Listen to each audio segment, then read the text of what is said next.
Okay, we should be live everywhere now. So, hello everyone. I am HP Holo. I write books and I also chat with other authors who write books. And today I have Robert Robert E. E. Hampson Yes. on to talk about his latest book, The Moon and the Desert. So, Rob, if you will introduce yourself, tell us who you are, what you wrote, where we can find your stuff, and then we will get into talking about the book that has been consuming my afternoon. So, go ahead. Thanks, HP. I'm Robert E. Hampson.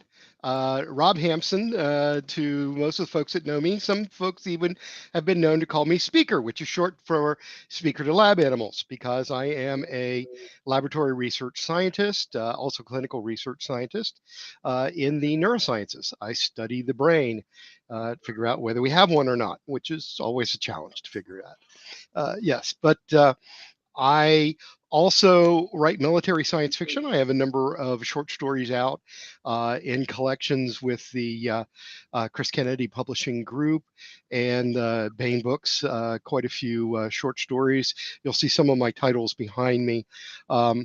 Also, I have a series of novels that I co-authored with Sandra Medlock and a few others in the Chris Kennedy Publishing's Four Horsemen universe. And those are the Rogel novels in which we deal with intelligent octopus. So I have a few of those around as well. And yes, there's her Rogel. She's got it right there. Plus couple of anthologies that I co-edited for Bain, The Founder Effect and Stellaris, People of the Stars. Again, you can see a little bit of that behind me in my display. But so you can find me online, find me at rehampson.com, or I've got a nonfiction article up at Bain right now that talks about the science behind the moon and the desert. And of course, I love to give interviews. I'll be at some conventions, Fantasy convention next weekend. Also, LibertyCon, Congregate, which is here in Winston-Salem, North Carolina in July, DragonCon, and hope to see folks at a number of those different locations. Let me know if you want to hear from me. I'm probably going to go out about and do a little bit of a few signings around North Carolina and around South Texas as well. Nice. All right. So we are here today to talk about The Moon and the Desert, which came out last week. Was it last week or this week? Last week. Last week. All right. And so I just want to start by having you tell us a little bit about that one. And I also want to say to viewers, if you have any questions, please feel free to put them in the comments, and I will field them, and we will get some interesting answers. So let's hear about Moon in the Desert, though. I don't know. We'll get answers, whether they're interesting or not. So, there's a TV show called The $6 Million Man. And that is actually showing my age to be talking about this TV show, because it was very popular about 50 years ago, which is back in the dark ages. We banged rocks together to make the sparks it used to broadcast television back in those days. It was actually based on a science fiction book by Martin Caidin, and that was called Cyborg. And if you're a Star Trek fan that's heard of the Borg, yeah, it's the same idea. Cyborg would be individuals, people, humans who have cybernetic or mechanical or bioelectronic parts. And so in the story Cyborg, in the TV show The $6 Million Man, the main character was it was Steve Austin, who was an astronaut who was very badly injured in a crash, and he lost his legs, he lost an arm, and he lost an eye. And the tagline for the TV series was, "We can rebuild him. We have the technology." And so what they did is they gave him these advanced biomechanical legs, arm. And in the TV series, he had an eye that could see in the infrared. It could be a camera. He could use it for range finding and all sorts of things like that. And the funny part of it was, at the time the TV series came out, none of this was possible. But over the last 50 years, the bionics field, the neuroprosthetics field, has advanced to the point where a lot of the active prosthetics, the ability to have the brain controlling an artificial arm and flex the fingers, be able to grab things and be able to do what's necessary, all of that has come about and is possible over the last 50 years. So I thought, um, well, I know a lot of the people that have been working on it. Why not write the story again and update it for the present day? Yes, and it's a super cool story thus far. I'll say to the audience, I actually asked Rob to describe the show in detail because I was making my notes for this show tonight and realized that in my youth, I had been calling the show the wrong name, the $1 billion man, the whole week because it was not a show that I grew up with. It aired before I was even born.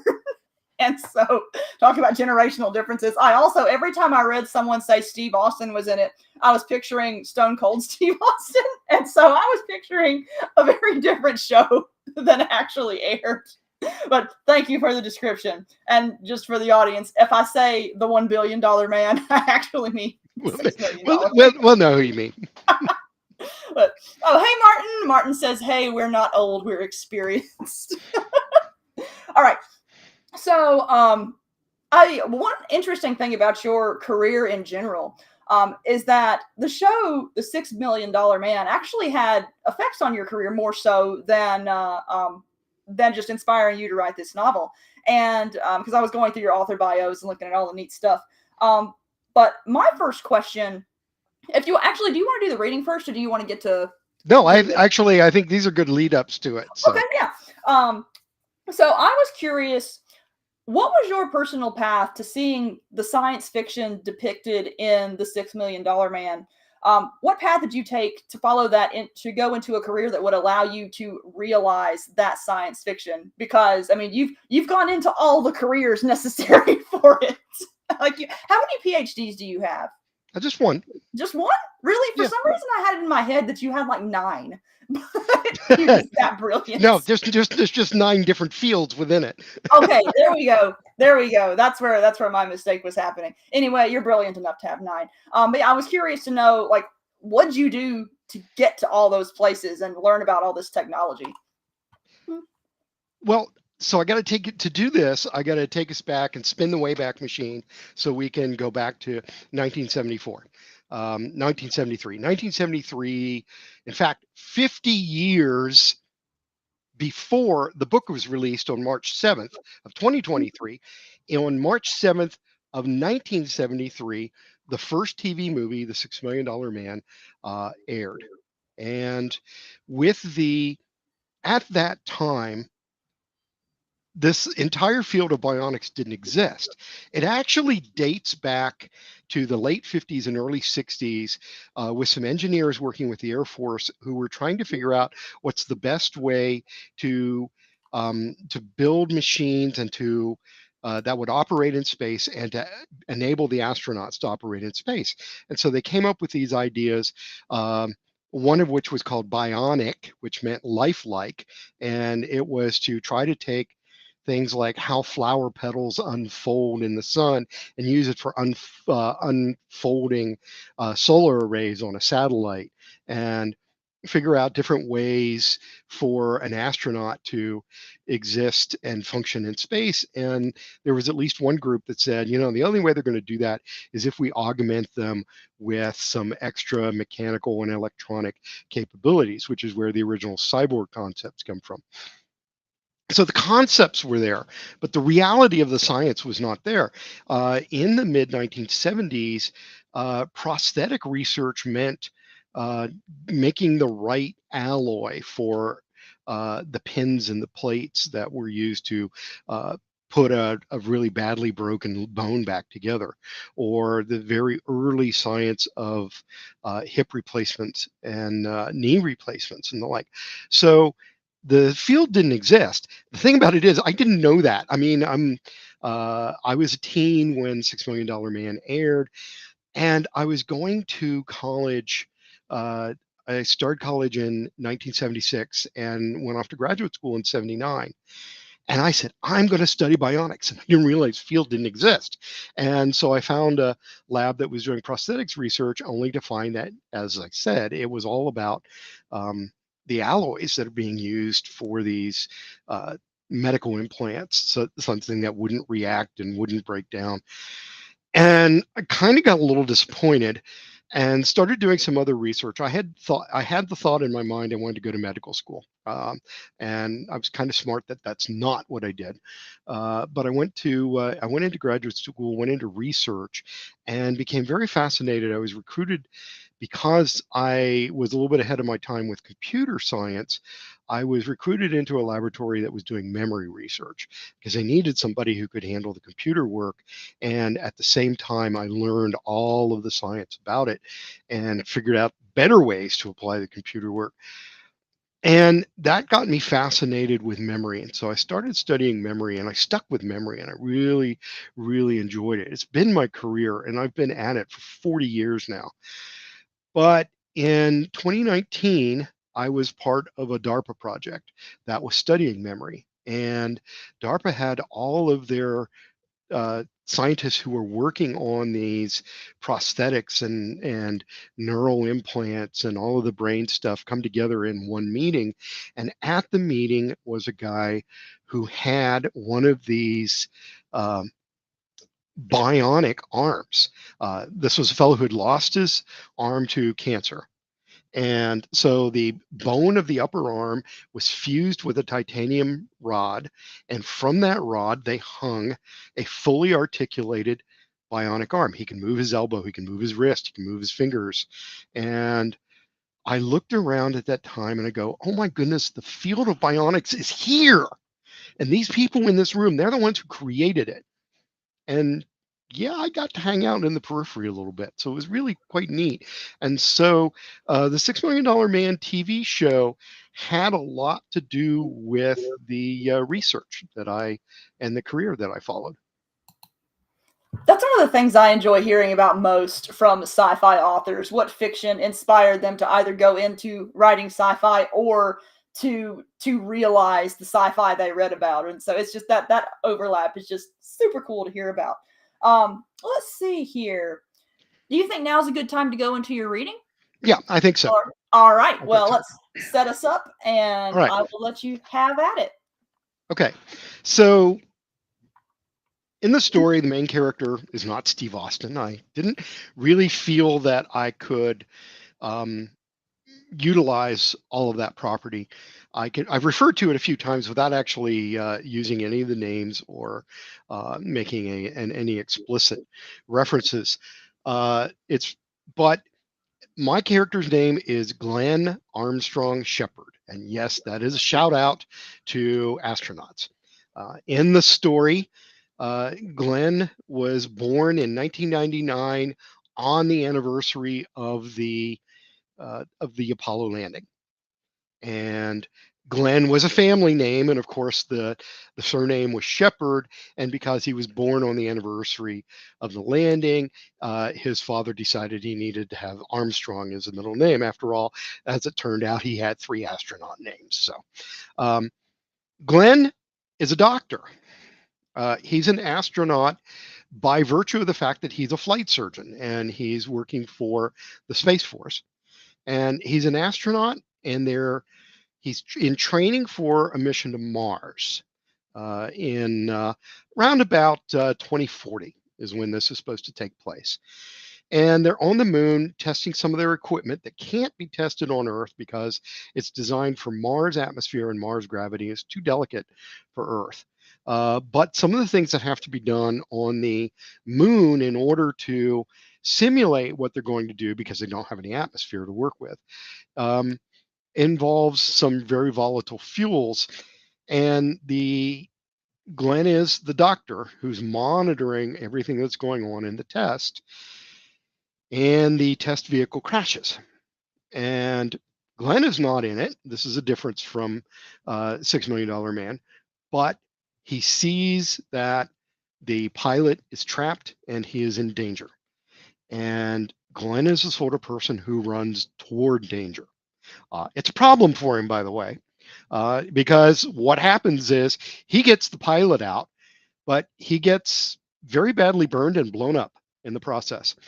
And so Glenn's got a plan. He wanted to go to Mars, and he figures, well, hey, just because I've, badly broken all my legs, both of my legs, and lost an arm and an eye and an ear, they can just rebuild me. Because after all, we've got these nice bionics, prosthetics around. Build me back and send me back to Mars. Except it doesn't work that way. It's not fast. It's not efficient, and frankly, the bosses don't believe he's capable of doing this. And so a major portion of the story of the $6 million man is Glenn's fight to be accepted again, and for him to prove himself that he is capable of doing everything that he could have before his accident. He goes through a number of different things, one of which is he happens upon an overturned car during a tornado, and he rescues the people inside, a mother and two young kids. In the process, he kind of reveals to the world that he's there and got a lot of press attention. And the powers that be are a little upset with him. And so they send him off to training on the island of Hawaii, where he's going to be isolated for quite some time. They are consenting to let him back into the astronaut training, although they really aren't giving him permission to be an astronaut yet. But it involves him being at very high elevation on the big island of Hawaii. And he has a bright idea. Because one of the things that the Air Force and the Army have both come to understand is that your body undergoes a lot of changes when you're at elevation and there's less oxygen. You become much more efficient at using oxygen. And a lot of times, Olympic athletes will live at high elevations, like 8 or 9,000 feet, and then come down to sea level to test and train and compete. Glenn gets a great idea. Hey, I've just spent half a year living above 9,000 feet, and I'm on the big island of Hawaii. And they run this race here that's swimming and biking and running, and I'm going to test myself against it. And so we pick up, we're about a quarter of the way through the book, and some things are going to undergo a major change for Glenn about this point. But first, he's going to test himself. So I'll start the reading here. It was time to test himself. Nick, that's his doctor friend, would meet him in Kona and provide support for his private race. The record for the Ironman course had been nearly 8 hours, but for Extreme Iron, the new, longer, harder version, the record was just under 15 hours total time over 2 days. 100 minutes swimming, 7.5 hours cycling, and 6 hours running. He would have to complete 4 hours in the water and or 4 miles in the water. He was cycling over 150 miles, and he would run for 50 miles. Normally, it would take even an elite athlete so much energy that they had to split this across 2 days. But Glenn planned to do it all in one. Given his individual running and cycling speed ratings from last year, he felt he could cut the time in half. On the other hand, fatigue would also take a toll. So, frankly, he'd be happy if he could manage to match the records of individuals who trained all their lives for the grueling course. He felt that if he could withstand the extreme iron, he could withstand the rigors of spaceflight and handle any test Space Force would throw at him. He would prove it to them. He was not just fully recovered, but faster, stronger, better than he had ever been before. He wanted to get command's attention, although he couldn't figure on attracting it here. Before assignment to the Hawaii training centers, Glenn had been told in no uncertain terms, keep your nose clean, keep your head down. Do not attract attention. Do not talk to the press. Do not get yourself into any trouble or any situation that would get you noticed. What he didn't count on was the trouble searching him out. The experiment started out okay, but not great, which didn't make Glenn very optimistic about challenging the performance of elite athletes. Nick had all of his gear in an SUV he'd checked out in the motor pool at the Puakaloa Training Center. The two had worked out all of the waypoints and brakes, and Nick could also monitor his vitals and location via Glenn's waterproof wristcom. Glenn started his 4-mile swim by entering the water from the small beach across from the Royal Kona Resort on Kailua Bay. On race day, there would be a crowd waiting out from the beach to the start buoys marking the beginning of deep water. There would also be course marking buoys and boats, but he didn't have those. Instead, his wristcom sent navigation waypoints directly to the electronics of his bionic ear, including prompts to tell him when he was off course. The outbound leg to the cruise ship anchorage was the hard part. Swimming back inshore to the turnaround point, opposite a distinctive blocky white hotel, was easier. Plus, he had his nav system. The data logger would track time and distance and sound in his ear so that he didn't have to worry about anything other than swimming. He was about 50 feet from the pier when his wristcom signaled completion of the desired distance. He swam to the base of the pier, then climbed out of the water to meet Nick.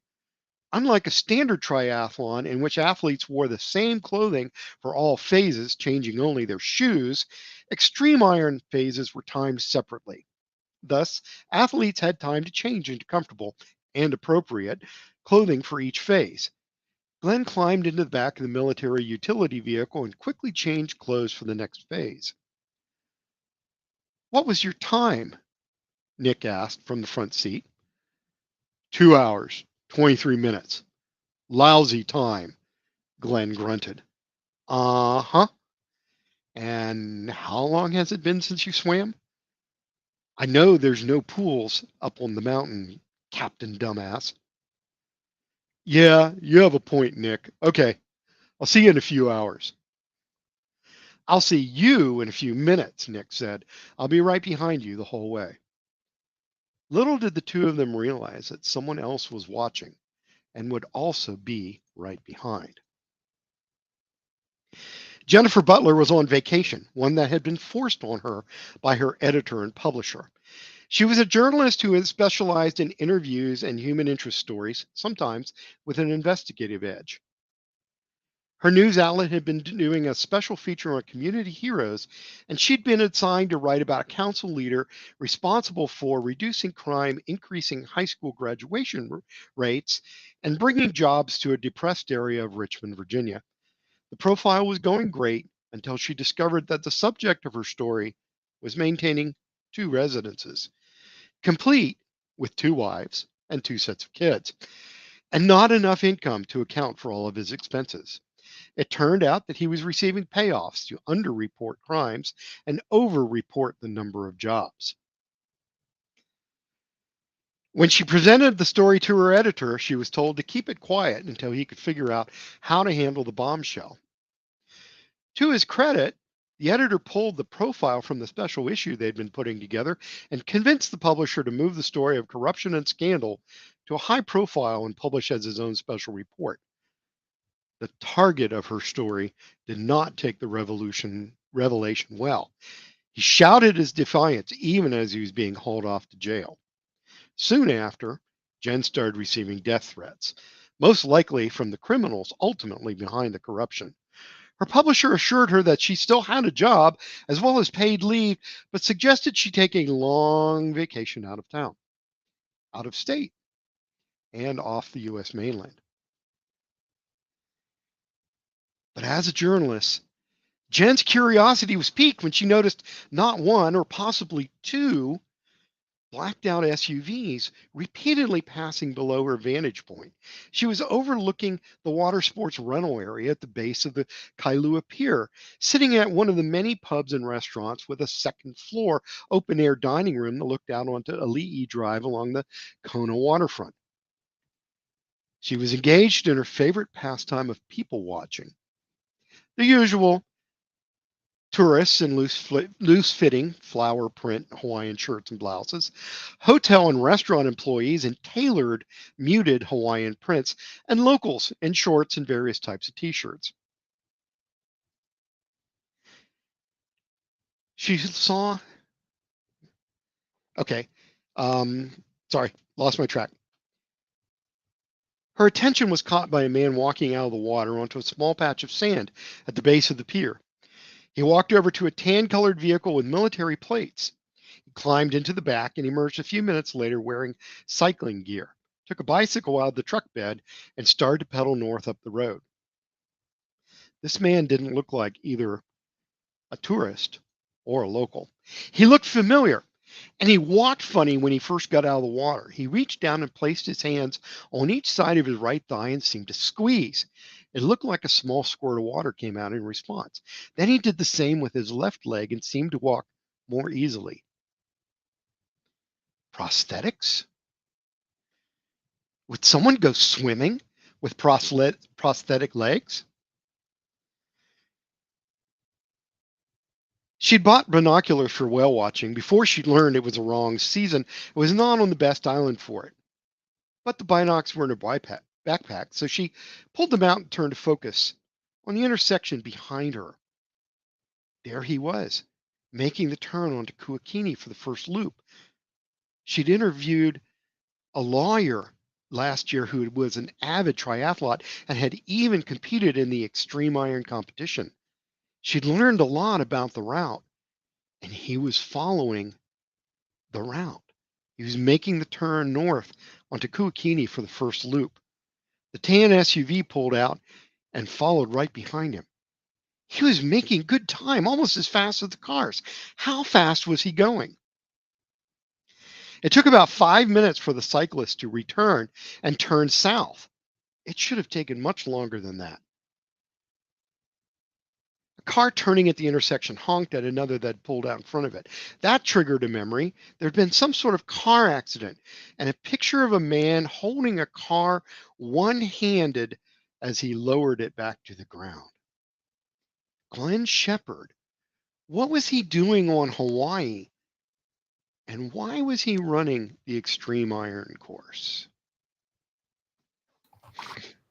And I'm going to leave it at that, because if you want to learn exactly what he did and how he did it, you're going to have to read the book. He's getting into trouble. Oh, I love it for me as a reader, but not so much for him. That's one of my favorite things about the character, though, is how he pushes himself. I mean, he has his low moments, but I like how you balance those low moments with that determination and with his mischief to a certain extent too. Because I think I'm only about, I want to say, 15% of the way into the book, but I just recently passed the scene where he is using his, I want to say, exo frame to race. Oh, around. yes. Yeah, and there's just him and a bunch of people in wheelchairs racing around and playing basketball, including one of the doctors. Yes, including one of the doctors. And it's just, he's a great character. And when you talk about great characters, and HP, I know you're an author too, and characters get away from us. Oh yeah. And I created a character explicitly for this scene where they're racing the wheelchair, and he's using his frame. It's supposed to be his complete body support because he can't walk. And that was one of the important things I wanted to show, is that it wasn't instantaneous. He wasn't just fitted with these things. Boom, he gets up and he runs 60 miles an hour and leaps tall buildings in a single bound. He had to learn to use it, and it was tough and it was rough. And so I created a character. I actually borrowed a friend for the character of Nick Pilaricetti, the psychiatrist who was assigned to the rehab hospital. And I had only intended Nick to be there for the one scene, because when the surgeon is dressing Glenn down for the wheelchair racing, here comes this guy around the corner, comes up, says, "What are you guys doing standing there? I'm going to lap you." And it's the psychiatrist who himself was injured and required either crutches or a wheelchair. And that gave me the opportunity to start looking inside the head. Because one of the things, because of the projects I worked on and the research, and the fact that part of my research takes me into the hospital room with some clinical patients, is you find a lot of personalities. And one of the ones that you see is a person who's going to make the best of their rehab has an irreverent sense of, I am going to do this no matter what anybody tells me. So I wanted to capture that. But the person I used to design the character after is a psychiatrist who has worked with all sorts of disabilities and worked with kids a lot. And he'll do things like, I'll annoy you until you pay attention to me.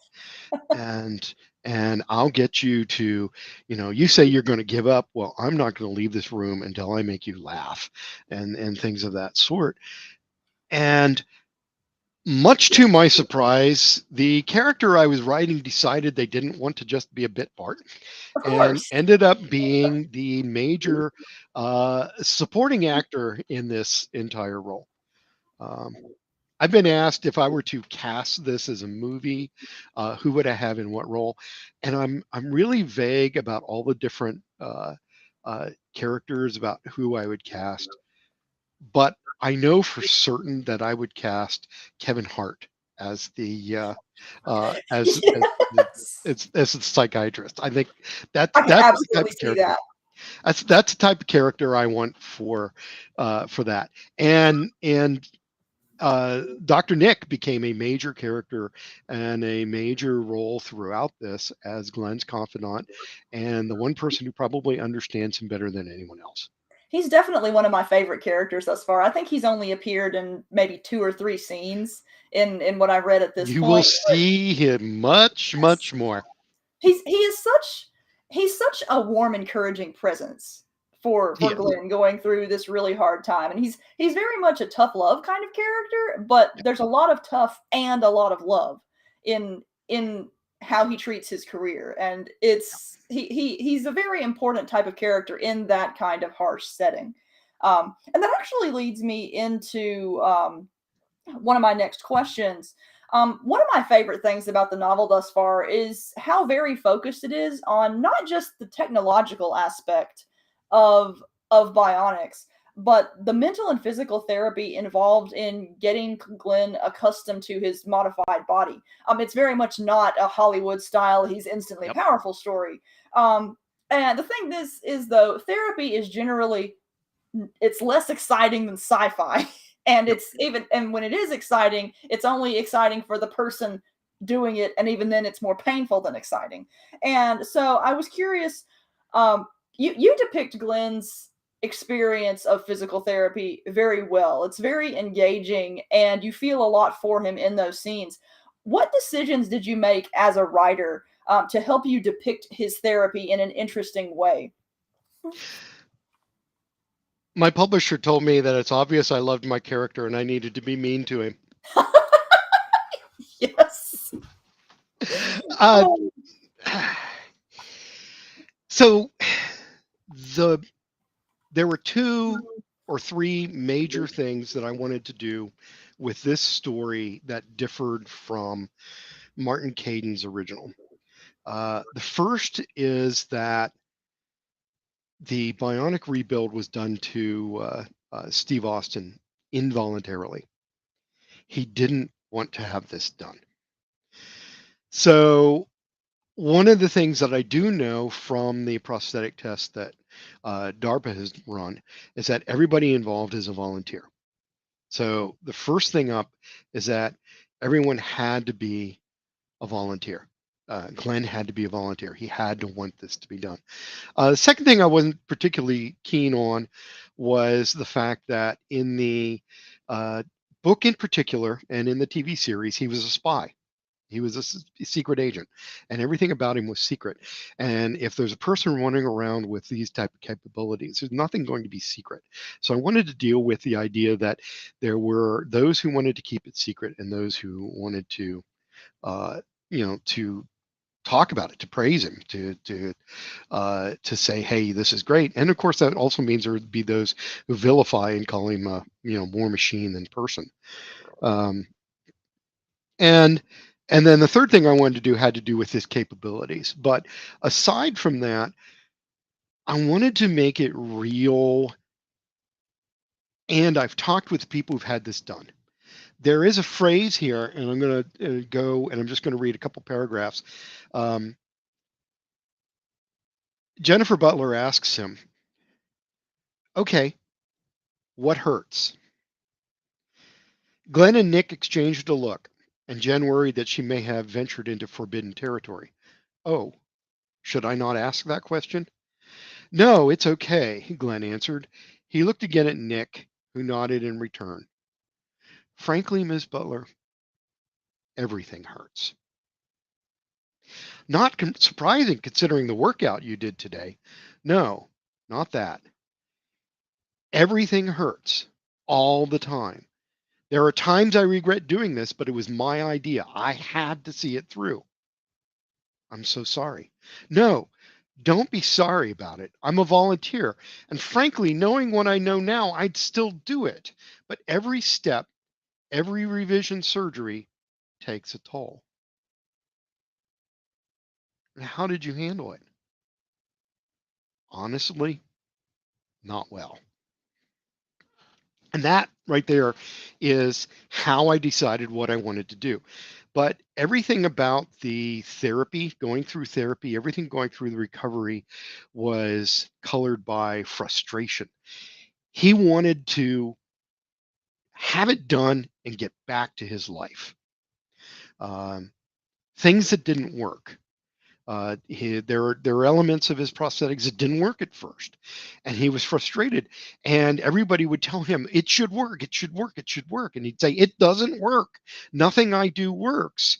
You're not, you're not letting me do what I need to do. You haven't turned it up to full strength. You haven't turned it on to full power. And so, showing the frustration, and then showing the people who wouldn't let him be frustrated at him. The psychiatrists, the physical therapists, the surgeons. I, uh, I borrowed characteristics from people I know. The calm, dispassionate. Uh, you know, I'm a surgeon. That's what I do. I do it well. I care for my patients, but I can't get involved because it would be too much. I mean, they're all different characteristics. So I built the story out of people I know. And I build the character out of the people I've interviewed and talked with in the course of the work and the studies that I've done. Nice. Oh, I get my screen set up here. What's going on? There was a weird button I clicked. Okay, there we go. The screen is normal again. One particular question I wanted to ask about how you treat mental and physical trauma and whatnot. Glenn in the story has PTSD. I mean, he's been through some stuff. But by the time of the novel setting, as you've written it, it's known as post-trauma adaptation rather than PTSD. And I'm curious, why the decision to change the name for the future? Well, part of it is because there's already a move in the psychological and psychiatric sciences to change the name from post traumatic stress disorder to post traumatic stress syndrome. And in reality, what we find is that there are, clinically, we find the adaptation problems are there whenever there is a trauma. Whether or not a person says, I'm stressed because of this trauma, the very fact that they've gone through a trauma means that there is stress and they are going to have to adapt to it.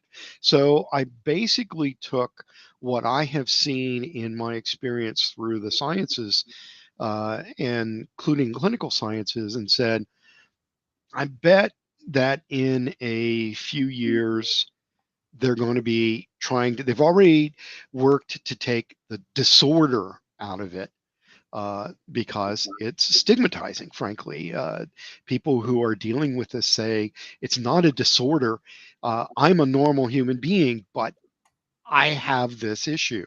And it's, also taking the idea of syndrome out of it and taking stress, the idea that it's not the stress, it's the trauma that caused this. And that was actually why I chose to change the name. It was a little forward thinking, maybe a little bit of prognostication that that's the direction that the field would take. I have to say I like the name change because I've never struggled with PTSD myself, but I do have OCD and some anxiety that I've been in therapy because I basically had in one of my careers I put so much stress on myself and was in such a stressful situation that my brain basically rewired itself, and my Right. therapist said I had a trauma reaction to the stress. And one of the interesting things about facing my anxiety and my OCD is that, yeah, medication is a thing, but there is nothing quite so useful as simply learning how to adapt to the new way Right. your brain works. And it's like I was diagnosed with OCD, I want to say 2 or 3 years ago at this point, and I have been learning various coping techniques to help organize my brain. And learning those coping techniques, those adaptation techniques, have been amazing. I went from having written one book and then not releasing anything for 5 years to I basically learned to organize my brain in such a way that I've released 6 books in the past 2 years, and it's a really incredible thing to know that about the human mind, and to know that something like that, like PTSD, like really powerful OCD, etc., is surmountable with adaptation techniques. And so I thought that was a cool name change for that reason in this setting. It Now, also comes it also comes a little bit from some counseling that I went through, in which there was a near trauma, and it's really weird because the human brain does not have to be traumatized, does not have to be stressed.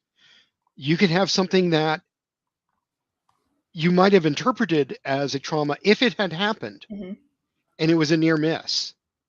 And so again, that was one of the reasons why I wanted to take both stress and disorder out of it, and go after it, because one of the things you learn is you adapt. Right. Let's see here. I lost track of my questions. I'm asking all my questions out of order. All right, now we're going to get more into the sci-fi aspect of it. So my next question is, around what year is this novel set, and how did you determine how far into the future to set it? That's actually a great question, because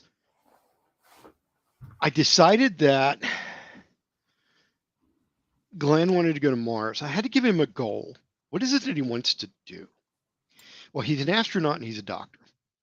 So what would be the ultimate? Well, uh, in the near future, going back to moon, well, we probably do that in about, well, uh, I know that there are plans to do it by 2029 and get back to the moon, maybe even get to Mars. But plan when I first started writing this, it's been quite a few years now, and there were some projections that said go back to the moon by 2029, go to Mars by 2039. So I started with that as my object. The other part of it was, where are the bionics? What's the state of the art with bionics now? What would be in 20 years? And so the idea was to start the time frame at around 2039. Glenn's accident takes place in 2039 as they are training for a mission to Mars. It's not the first mission to Mars, but what it is it's the first mission that's going to actually build a permanent base. And from that point on, they would be changing places. Uh, no one would stay, but a new mission would come out just about the time the old mission left. And so I put this, and the entire action of the book spans about 3.5 to 5 years.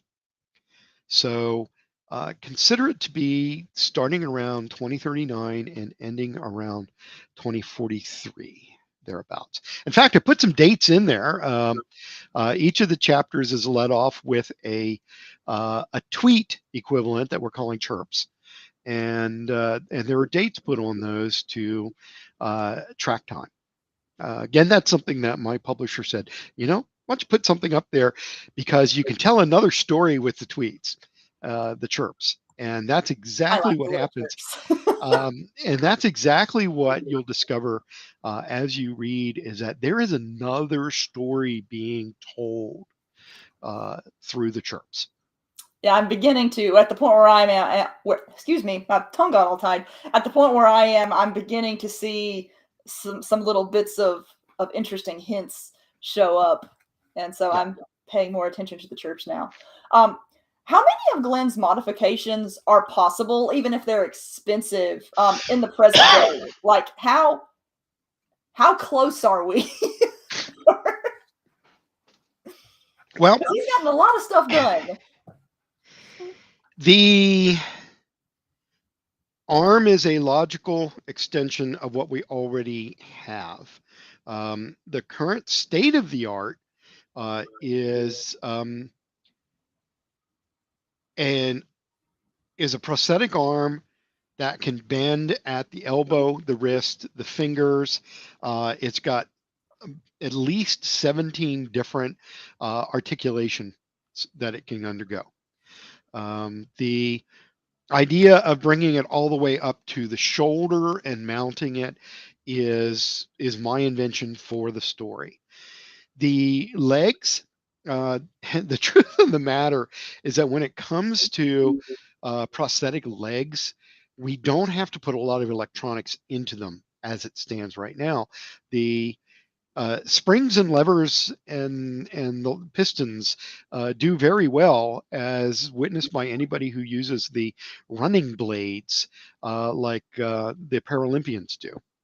Those are quite efficient, but the same technology that is put into an fully articulated arm could be put into fully articulated legs.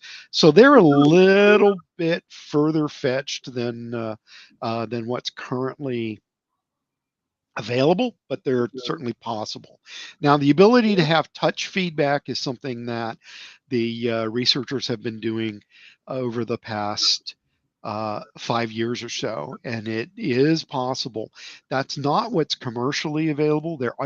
In fact, there is an artificial arm from the elbow up, or at least from the elbow all the way to the fingertips. And some that go from upper arm to the fingertips. They are available, commercially available, that a person can be fitted with, and they would be paid for by insurance and Medicare. And it's called the Luke arm, and it was made by a company called DECA. And those things are available. The ear prosthesis and the eye prosthesis are direct variations on uh, devices that have been the auditory prosthesis, the cochlear implant, has been around for going on almost 30 years now. And now the capabilities, I've extended them, made them a little more powerful, a little bit better processing, a little more compact, and built radio functions into Glenn's uh, ear. The retinal prosthesis is actually something that I saw almost 20 years ago as it was being researched and developed, in which the electrode was put on the retina of the eye. It presumed that the eye was intact and that the photoreceptors of the eye were functional. So that was something that is very, very real. Again, better precision, better capability, and the like. Also, the ability to record and transmit is something that I extended. But as we see, the computer electronics, what we have in our phone, what we have in our Bluetooth devices, those are all things that are really advancing so quickly that I didn't feel that there was too much of a problem. So the base function of all of the prosthetics is the sort of thing that we could do today. We're not going to talk about cost. That 1 billion might be right. I don't know, but the most of the functions are there now. The computer integrated all that is science fiction, and that's my right as a science fiction author to come up with something that doesn't really exist yet and push it forward. Yeah, I actually have a question that I didn't talk about with you beforehand. How did you decide what parts of Glenn to injure? Did it mostly have to do with, oh, here's Oh, some. it's the $6 million man. It's definitely the $6 million Oh, man. okay. Yeah, I did the one thing I did is that I added the ear, which is the function, which is the feature of the bionic woman, and not the $6 Million Man. Uh, but I did, but I chose them because I knew that that's where the prosthetic field was going, the bionic field was going. I figured it was something related to the technology available. What would you say was the most challenging part of the novel to write? The romance.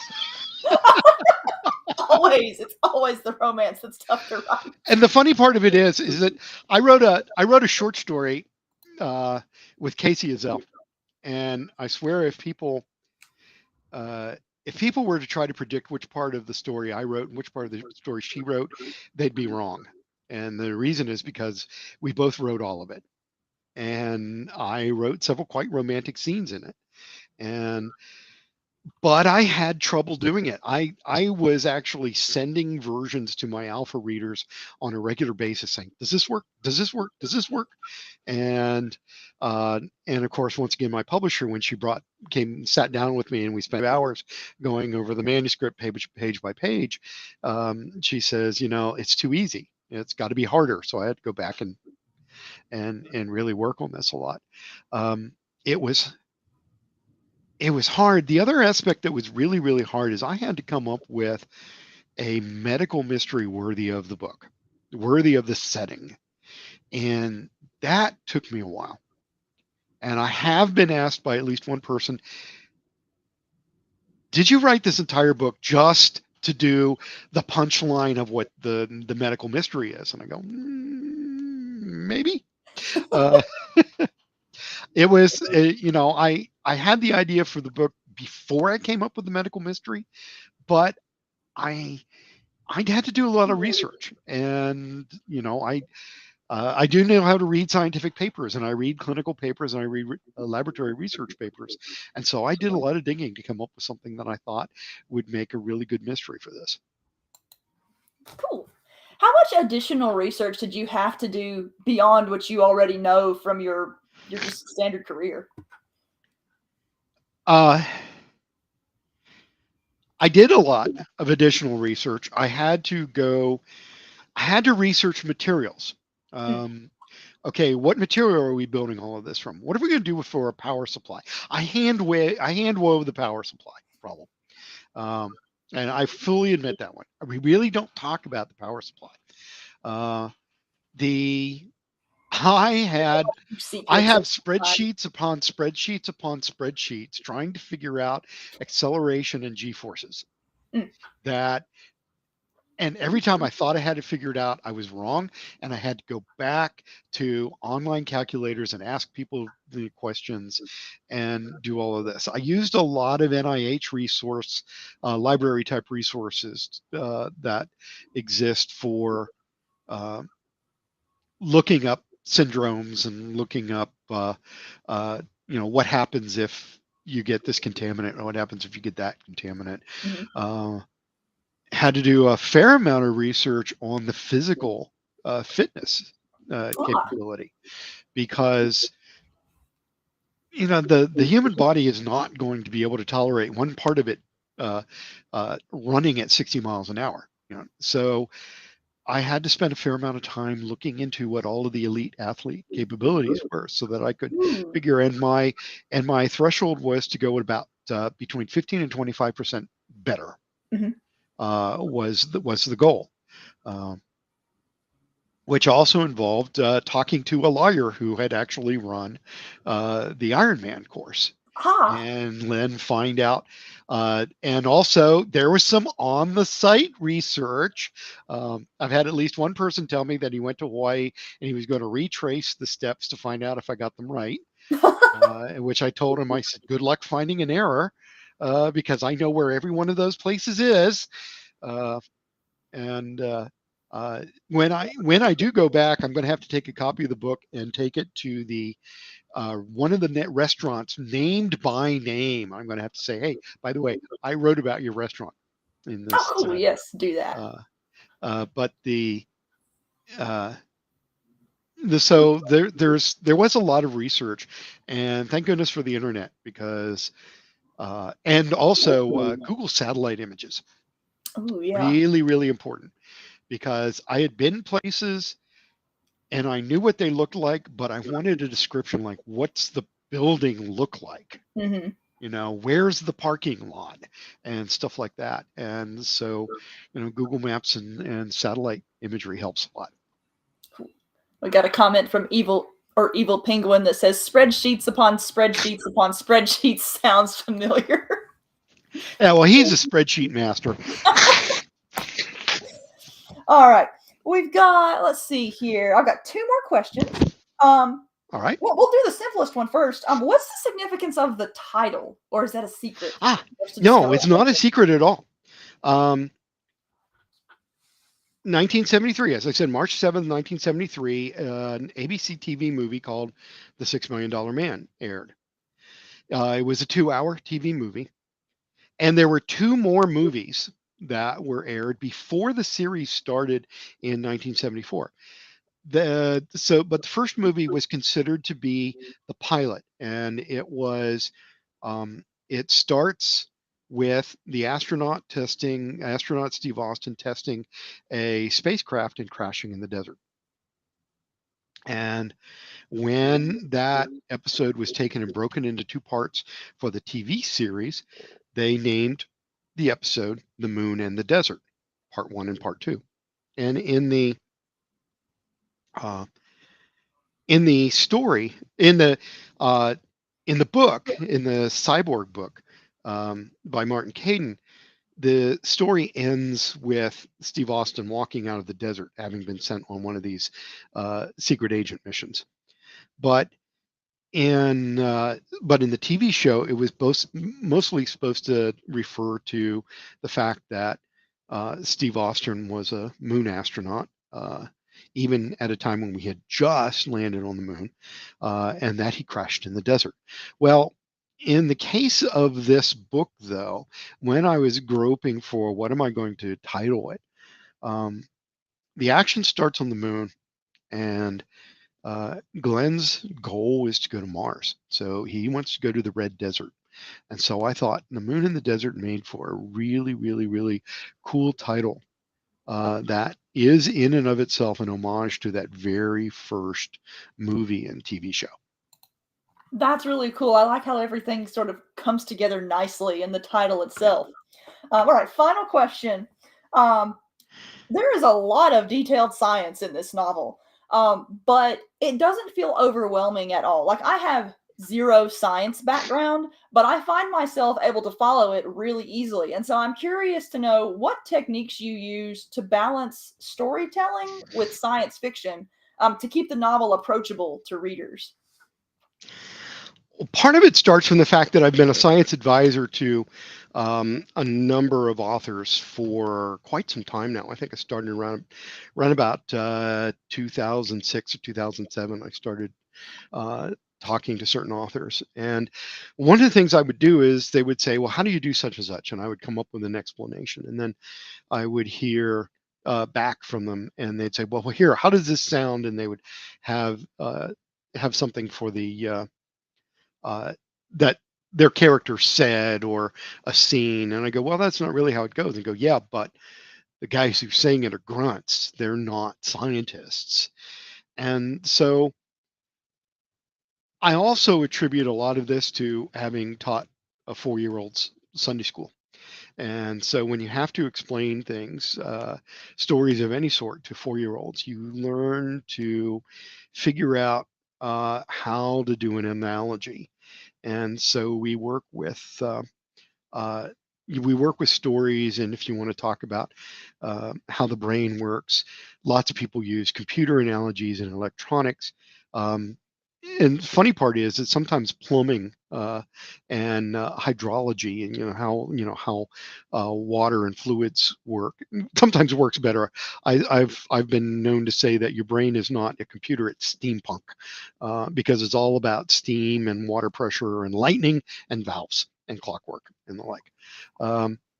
But really, how I manage to do that and balance the storytelling, it's actually something I do professionally. I teach a course called Communicating Science, in which we're trying to help the young graduate students in the sciences learn how to explain their science. How do you explain it to grandma when you're sitting around the table at Thanksgiving? How do you explain what you do? How do you go into a classroom full of fifth graders and explain something about how the brain sends signals down to the muscles to make the fingers waggle and all of this kind of stuff? Uh, these are areas that are really important, because I think if anything really truly comes out of the past few years, science gets explained badly. And when it's explained badly, people don't understand it. And frankly, we've got a lot of people trying to use science for policy and other purposes that don't understand it. And therefore, because they don't understand it, they don't explain it well, they don't apply it well, they don't use it well. And it is so, so, so important for scientists to cut out the middle person and communicate their science directly to the public. So in the course of writing this, I decided what I really wanted to do was apply everything that I teach and everything I talk about, and be able to explain the science to in a way that people might understand it, and certainly, hopefully, that they can enjoy it without having to necessarily have a PhD in it. Well, I'm certainly enjoying it, and I definitely don't have a PhD in it. So you have I know succeeded. there we have one person on our comments that has a PhD on it, and he hopefully enjoys it. Well, we have reached the end of my questions, and so this has been a great interview. So thank you for coming on. I'll And be happy so to. before we go, I'll have you tell again who you are and where people can find your stuff, websites, all that fun stuff. All And right. then I suppose we will close out. But everybody go buy the book and leave a review, because I mean I'm only 15% in, but it's amazing thus far. So Yes, reviews are very, very, very, very important. Um, the reviews are partly what bookstores use to decide whether they're going to put it on the shelf. yes. And we're going to be doing some action in about a month, trying to get an order day where we get people to actually call their local bookstores and order and have delivered to the bookstore. So it's hopefully the stores will get the message, hey, you need to put this on the bookshelf. Mm-hmm. Um, so Robert Hampson, Robert E. Hampson. Frankly, if you Google Robert Hampson, you get a tenor, a baritone. Uh, The um, E is important. the E is very important, because if you Google Robert E. Hampson, you get me. Uh, my website is rehampson.com. And unfortunately, that's a http://rehampson.com. If you, for whatever reason that I'm not going to go into, my website doesn't handle the HTTPS. So you got to make sure that's not in there. But the at the website, you actually learn all about my science and my science fiction. I have a lot of science interviews, and that's also part of your question. I have been interviewed a lot on the science I've done. It's gotten quite a bit of attention, and again, the whole point is I have to make it understandable to anybody that may be listening. Mhm. So I've got a lot of links there. I've also got all of my books links to Amazon for most of my books, but for my Baen books, I have links to Amazon, to Barnes and Noble, and to Baen. And I also know that Books a Million and Half Price Books are also carrying the book as well. You can order it online. You can get an ebook. You can get an ebook for just about any format you want at Baen.com. Mhm. And That's where I you just got can, mine. yep. And you can also order it to be delivered to your house or ordered to be delivered to a store nearby you, which I highly encourage. People who want a hard copy that can't get to me, order and have it delivered to a store, Mhm. because then it catches the attention of the buyers at that store. That's actually a brilliant idea. I'm going to do that from now on. Yeah, we're going to run a promotion in about a month, with and try to snag some new readers and new viewers and come in. Also, I will be at the Fantasy Convention in Raleigh next weekend. Nice. Uh, I'll I be will there too. be I will be yeah, and I'm definitely looking forward to some of your panels, by the way. So. Uh, because, by the way, and I'm going to say this, I'm going to say this in on your own, podcast. I am a fan of your writing. So Oh, thank you. yeah, and so I am a big fan, and I will be at LibertyCon in Chattanooga in June. I will be at Congregate in Winston-Salem, North Carolina in July, and at Dragon Con in Atlanta Labor Day weekend. And for people who are listening who may be within reach of Las Vegas, Nevada, I will be at the 20 Books conference in Las Vegas in November, first week of November. And they do have a day in which there is come on in and meet the authors, get, buy books, get, signature autographs and all that kind of stuff. That's cool. I want to make it out to 20 books one day. That's one of my dreams. I just Oh, hate one of traveling. the things one of the things I get to do this year is actually give a talk on how to incorporate brain science in your stories. Oh, cool. That's Yeah. going to be a fun year. All right. Well, thank you again for coming on the show. And thank you, viewers, for tuning in and adding all your comments and questions and things. So, again, go buy the book, and we'll see you guys later. Bye. Bye.